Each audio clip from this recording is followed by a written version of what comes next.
j'utilisais un fichier Excel qui me permettait de suivre un peu mes missions. Donc, là, je vous le montre parce que je sais que ça va pouvoir être utile à pas mal de personnes si vous sentez que vous avez du mal à vous organiser.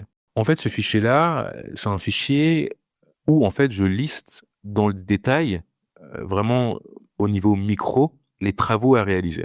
Pour compléter ce fichier-là, je vous avoue que ça me prenait beaucoup de temps. J'hésitais pas à passer jusqu'à 5 heures pour compléter ce tableau-là parce que une fois que c'était fait, je savais que jusqu'à la fin de l'intervention, j'étais tranquille.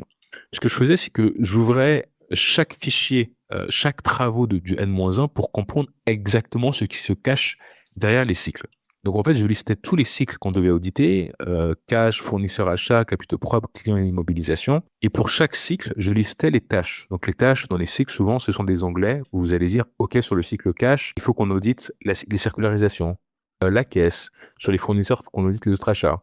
Sur les capitaux propres, il faut qu'on fasse les tableaux de variation. Donc je listais toutes les tâches en détail et surtout, ce qui m'a beaucoup aidé, c'était la colonne commentaire. Donc en fait, ici, ce que je faisais, c'est que j'identifiais ce qu'on appelle des goulots d'étranglement, qui sont des tâches, on va dire, qui conditionnent la réalisation d'autres tâches. Et là où ce fichier-là, je trouve magique, c'est que j'ai mis des colonnes pourcentage d'avancement, pourcentage de revue.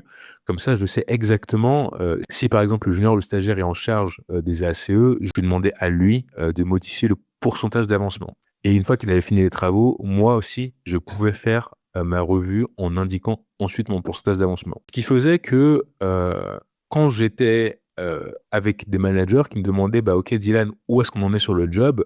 Là où la réponse d'autres seniors était toujours un peu plus floue, un peu moins claire, un peu moins straight to the point, moi c'était toujours ok, on est à ce pourcentage-là précis.